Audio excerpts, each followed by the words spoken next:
Happy Tuesday, everyone. My name is Jovan Page. I am the Marketing and Events Chair for the Young Alumni Council.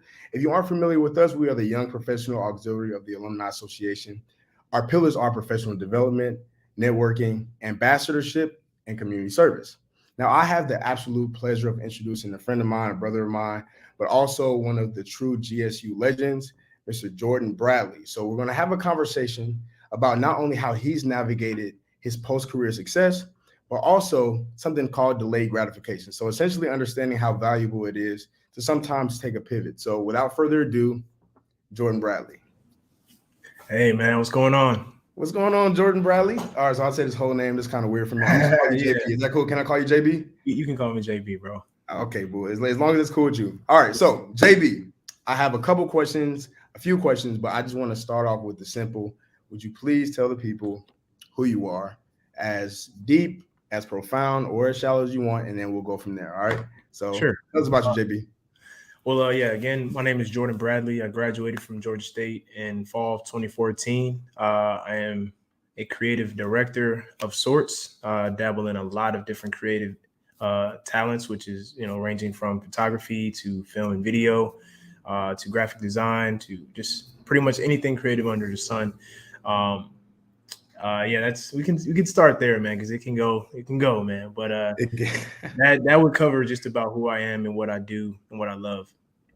All right, so the people want to hear. So we're gonna go. We're actually gonna take that. I'm gonna take that. And I'm gonna go with it. I'm gonna do my best to I'm gonna call myself Bob Walters today. Okay, I can't be Bob, I'll be Bob.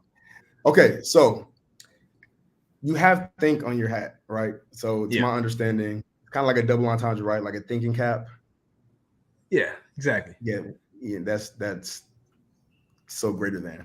Okay, so JB, can you explain how you came up with Think Visions by JB, what exactly it means to you, and then how do you want people to interpret it when your audience sees it? Yeah, so it is a double entendre, as you alluded to. Initially, when I graduated, we can kind of jump into the story a little bit, but I was starting out as an entrepreneur, trying to create my own portfolio. So I wanted to find a name that would kind of set up just like a mantra for me to remember, just to always stay encouraged. So I started off with Visions X JB.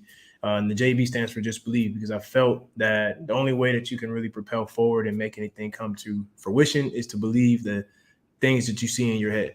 A lot of people may have something that they're trying to get out, but if you don't believe in it, nothing will come from it. So as we move forward, people kind of like the hat that I would wear at different, with different clients or different events that I would film. And they were like, I want a hat. And I'm like, okay, well, you got to make it a thing first. You can't just have hats, so came up with the brand to kind of represent that, and also just kind of challenge myself as a creative to again practice building a portfolio. So came up with the product Thinking Caps, and that's where the Think kind of came into play. So Think Visions Just Believe is again still built on that mantra, but just something that allows me to express creativity and then remind people to just think your vision and just believe no matter what it is. That's dope. That's dope. And from someone who has followed your career, obviously, I know that your logo, I know that even the thinking caps have had different designs. So could you talk about the importance of being able to evolve in sorts, and how sometimes it can be uncomfortable to get away from something that you have done?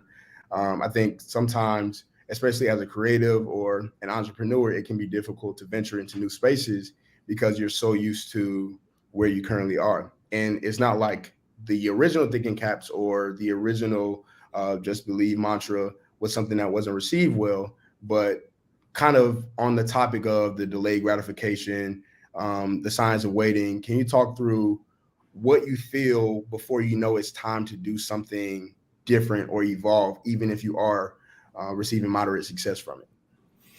Oh, that's a great question. I think you kind of feel that feeling, man, when you start. Honestly, for me, it's I live through passion, and that's again, we can get into the journey a little bit as far as delayed gratification goes, because my path in my career was not linear. It wasn't graduate from Georgia State and jump into a dream job right away. It was very much kind of digging out of the mud. What is it that I want to do?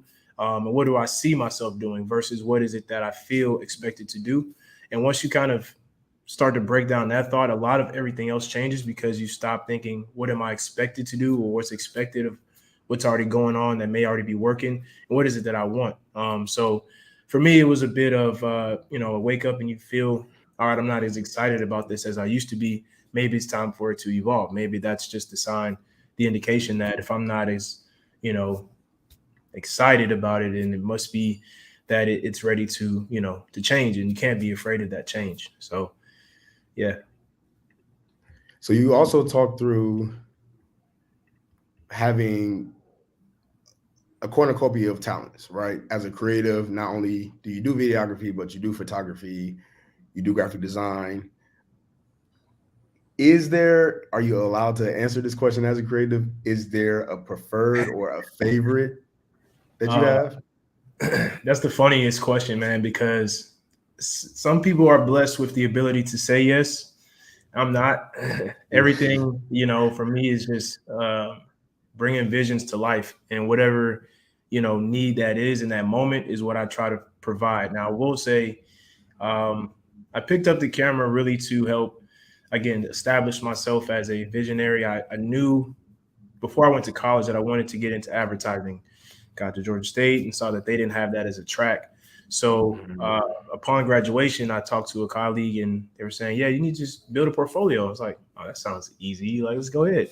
I started doing it, but I had no idea what I was doing. I never really knew what a camera could do.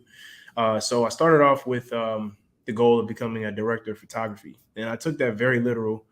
And I thought that meant like you had to master photography. So photography became my first love, and I found a very interesting therapeutic nature within it as I started to figure out what shots I liked, and that kind of built on itself. So I went from photo to video to, okay, we need graphics in these productions. So it kind of, everything kind of snowballed. But I think in the beginning, photography was that one that it felt the most calming because you have to really focus on what shots you get. You can't just capture a bunch of shots and figure it out later.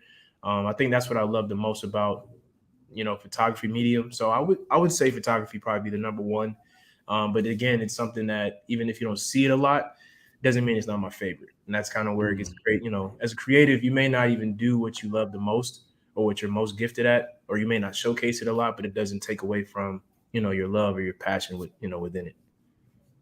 Yeah, it's a really good answer. So another question I have is going to be a difficult question. Okay. So because I do know you, I know you're originally from New York. You grew up on the east side of Atlanta. When you made the decision to go to advertising school and literally go across the country, what factors did you weigh in that decision? What, if any, of those factors potentially could have kept you from going? And then what has been the result of you going? I'll try to keep it as succinct as possible. I think it was a 3-part factoring, situation for me. I got the opportunity, really just in happenstance, and I'm a very, like I said, passionate person, spiritual person, and I felt that certain things, I always believe that certain things that are for you are not challenging. When they come to you, you can't avoid them. So I had another Panther who was at the school before me, and I saw she was getting into her creative bag. She was posting a lot of creative stuff. I'm like, hold on now, what's going on? And, as I, inquired, she said, yeah, I'm in an ad school. And I was like, wait, what's it? I knew what it was at that point. We only had a few on this side of the country, and their prices were egregious. So I was like, yeah, all right. That's not for me at the time. So when she talked about it, I said, oh, okay, let me look into it. And I spoke with the founders, and they seemed really cool, and just kind of put them on my radar. Sent them some of my portfolio stuff that I, made on my own, and they sent me the application. And this was 2020, so we're already in the house. COVID's happening. I'm not sure what's next for what I had been doing to that point. And I think that was the second marker of, okay, maybe this is for me. As I don't know what's next, but I know I don't want to be in this position if we have another lockdown, or I'm taken away from connecting with clients. It's very hard to do a virtual photo shoot. It's pretty I much bet. impossible to do an event through the computer. So I figured, okay, if it's anything where I can go learn some more skills, or if I can just go, sharpen my sword a little bit, every time you have that opportunity and your passion, you kind of have to, take the chance. And again, it was like a deal where, all right, yeah, they accepted me, but I had to move to Denver to fulfill the obligation. And I said, yeah, it's a no brainer. It's a year plus, I've been there a few times. I love the atmosphere. It's a lot different from Atlanta, a lot different from the East Coast in general. But the challenge was something that woke me up, and I hadn't really had that, that fire of like, oh, I'm about to have to do something for myself. I'm going to have to, you know, you just use all this training that I've gotten to, figure this out. So that was like the third thing for me. I was like, it seems like God really wants me to do this. So with everything lining up, everybody supporting me and my family and friends, saying, yeah, go ahead, do it. That was when it was like, all right, let's go. And after that, I can't say anything after deciding to do that was like everything just was a confirmation. It was like I said, if it's something for you, it's really not challenging. That's how you know certain things that if you're pushing for and it's not working at that moment, some things may be a delay, not denial, but some things just hey, this is if it's working, then you're on the right path. So I think those are the moments that I realized, yeah, I'm gonna have to do this, and I'm actually excited. So, like I said, since then I can't say that there's no regrets to it. So Sweet. I'm not gonna lie. When you first told me Denver, I was like, "Well, is there a Denver in Georgia somewhere?" Uh, and there isn't. yeah. Okay. Next question. So I feel like, and I think the audience might concur, that based off some of your answers, I kind of know how this answer might go, but I'm gonna ask it anyway. All right. Do you have an artistic or creative inspiration? If so, who is that person, and what are some of the things that you emulate about him or her that you try to adopt yourself?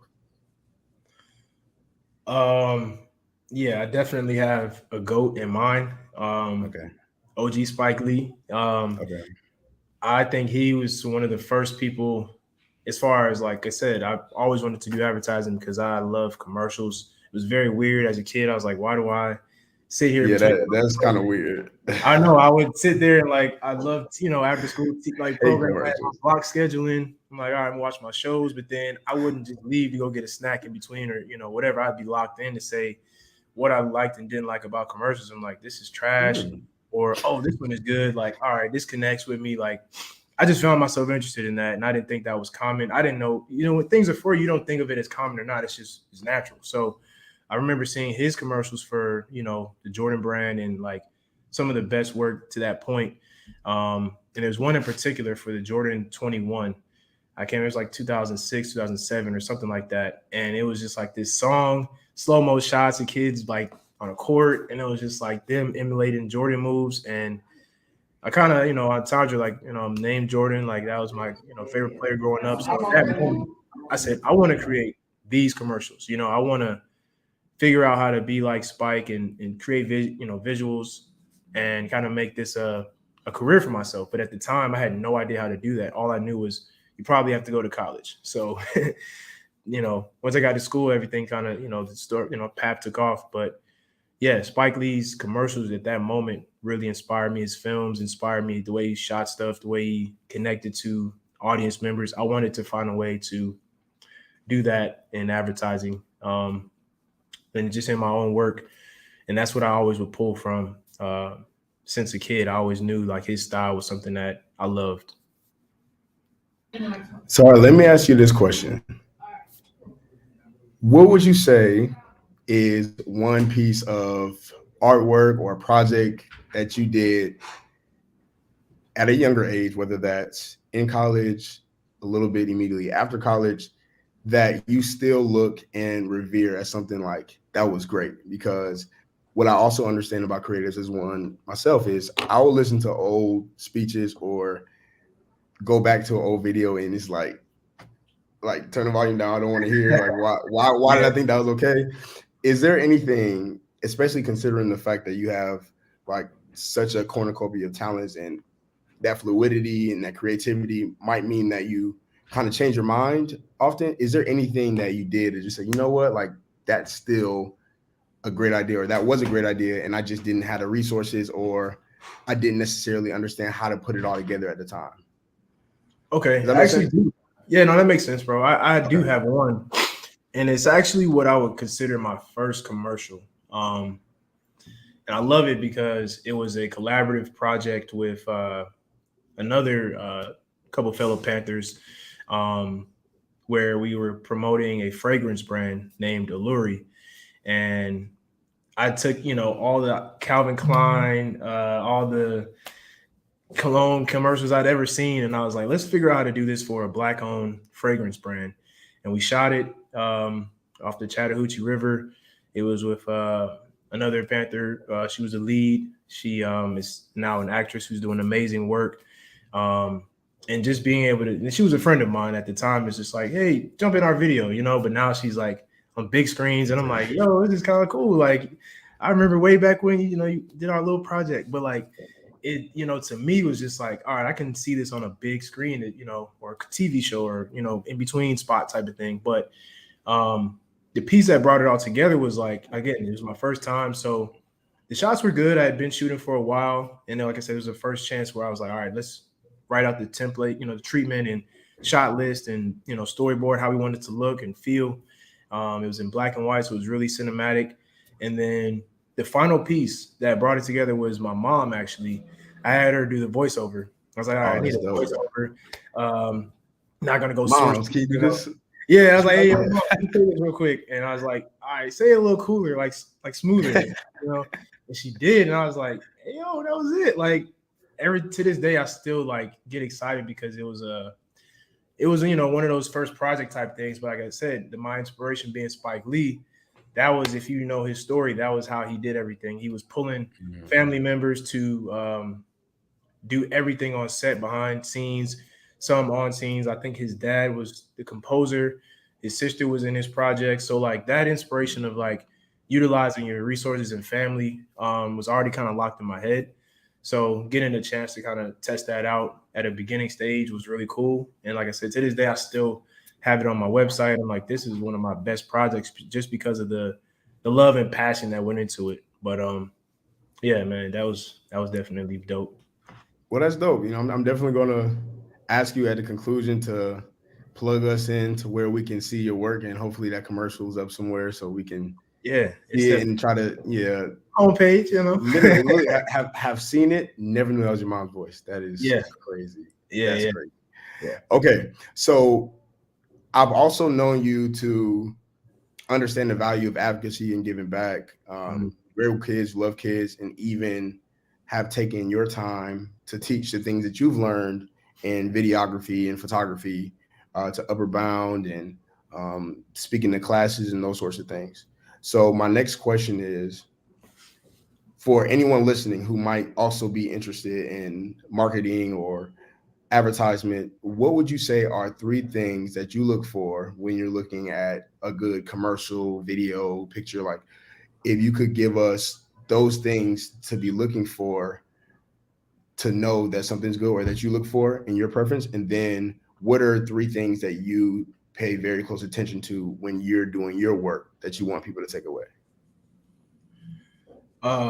Good question. I think with that, 3 things I would look for is obviously, first thing is the story, because that can be shot, or that can be that can be shown in any way. There's no right or wrong way, and that's what I love about the art world, is that there's no right answer. The second thing is, what is the wrong answer, if you will? So follow me. When you see something new, you almost want it to break the mold. You want to see, like, how is this going to stand out? And the only way for things to really stand out is to have, quote unquote, a wrong answer, or something that kind of seems so different that it grabs your attention. And then with the story, you're connected. And then the third thing would just be, what are the shots? What are you showcasing? Because what I would teach, as like I said, a photography teacher, you don't really have a way to say, this is how you do it. These are the tried and true techniques, if you will. So you can only teach technique. and then hope that the person does it so much that they start to connect with their own inspiration. So the third thing you look for is like, what could this person have been inspired by in this piece, whether it's a photo or an ad or a film or video.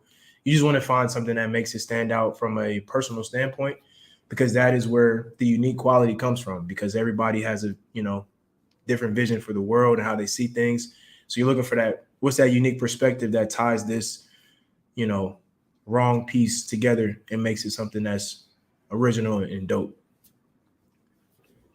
That's dope. So we have a question from the audience. I'm going to ask that really quickly, and then after that, Jordan is going to let us know how we can get in contact with him, and then any last and final words that he has. So the question is, what advice do you have to someone who's an entrepreneur, and do you feel as though you aren't honoring your original aspirations because you work for an agency now?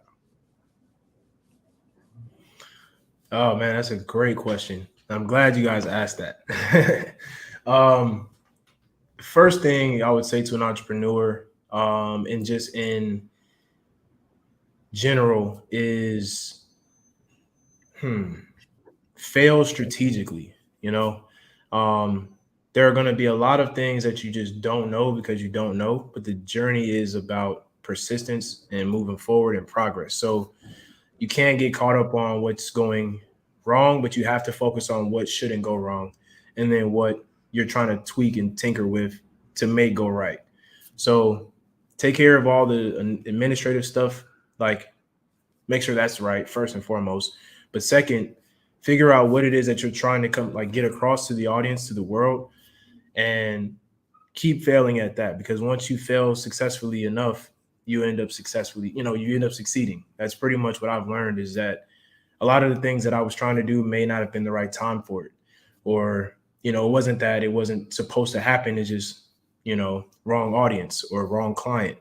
Or, I'm trying to do a loftier idea than, this project may allow. So you have to figure out, okay, maybe I need to tailor what I'm doing for this particular project so that I'm, satisfying the client, but also figure out a way to have expressive projects where I don't need to have like guidance over. I can just go free flow, and get these projects, the passion part of me out of whatever I'm doing. So, just always figure out what you need to do right, and then make sure that's right, and then figure out what it is that may feel wrong, but you have to persist through. The second part to that question, I don't feel bad at all, because it was all a part of my master plan. It was something that, like I said, I did that as a pivot. That was the first step of, okay, that is my goal, is to get into an agency as soon as I graduated school. But the pivot allowed me to find a lot of fun along the way. I was able to get into film. Being in Atlanta at that point in time, Atlanta's film scene was very minuscule. The biggest project we had out of the city was probably ATL. And from that moment on, we were literally one of the number one film locations in the world. So along that journey, I was able to connect with a lot of up and coming filmmakers and creatives and just artists in general. Work with my brothers to get a SAG credit for a BET production. Like, none of that would have been a part of my journey had I joined a company right away.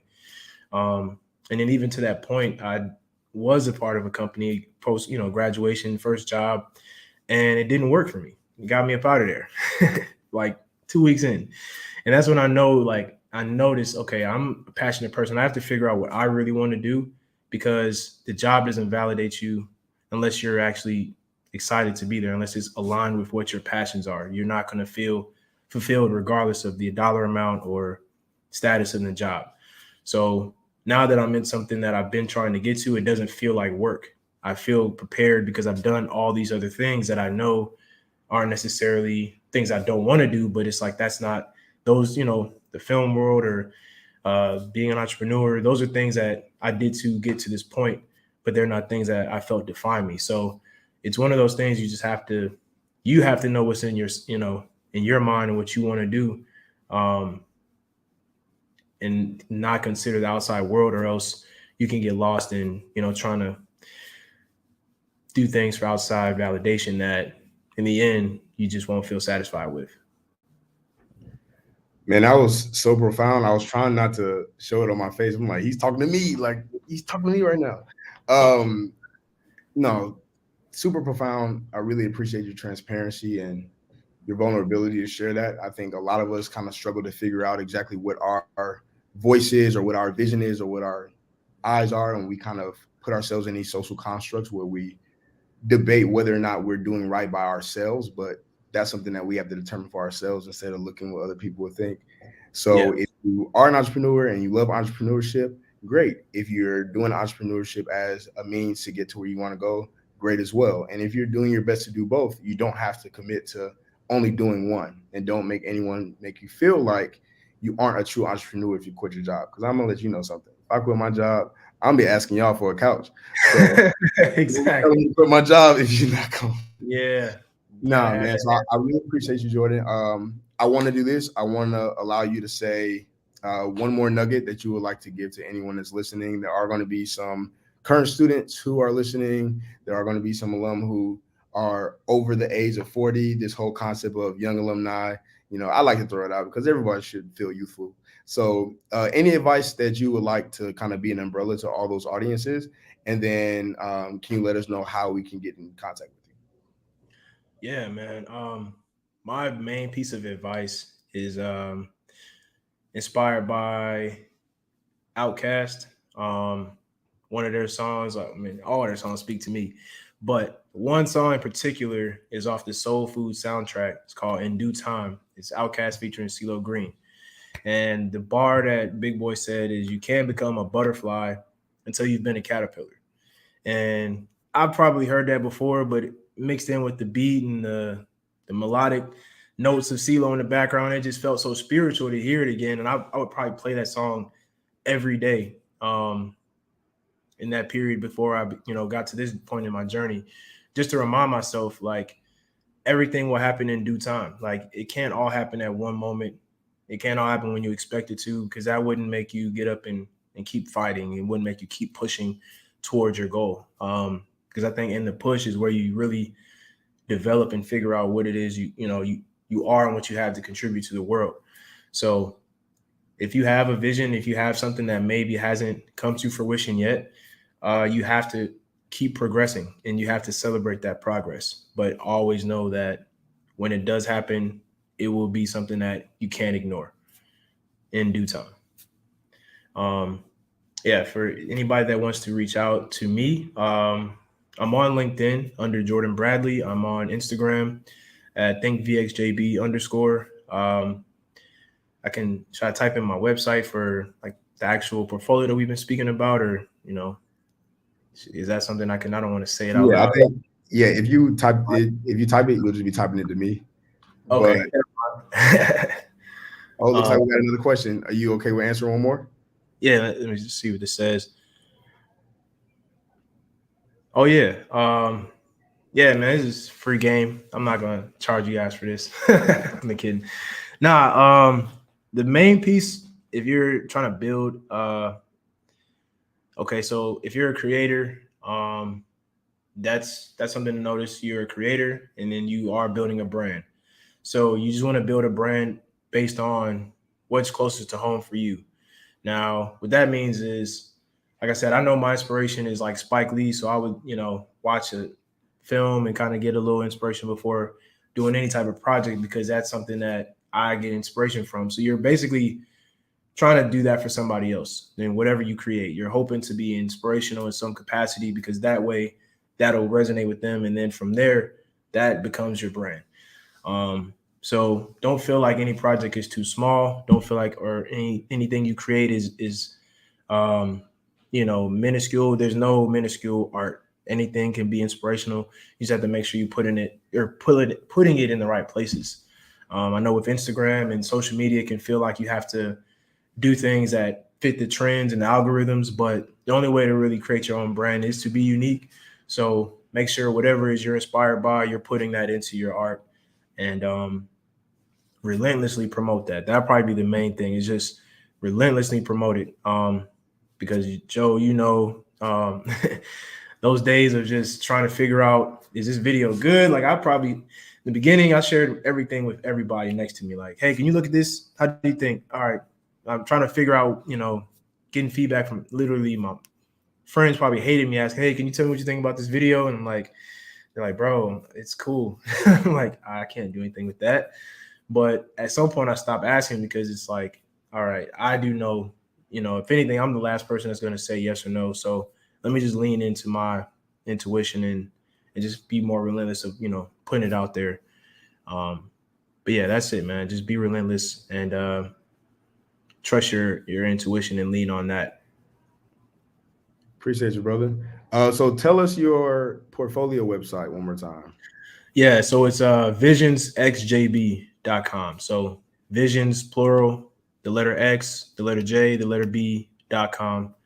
And you'll be able to see condensed amount of portfolio pieces, whether it's photo or film. And yeah, if you want to reach out through there, you can, or if you want to reach out through Instagram, I'm pretty open. And then that's the same as for my email, visionsxjb@gmail.com. If you have any interest in working together collaboratively, or if you need a project done, we could definitely talk about that.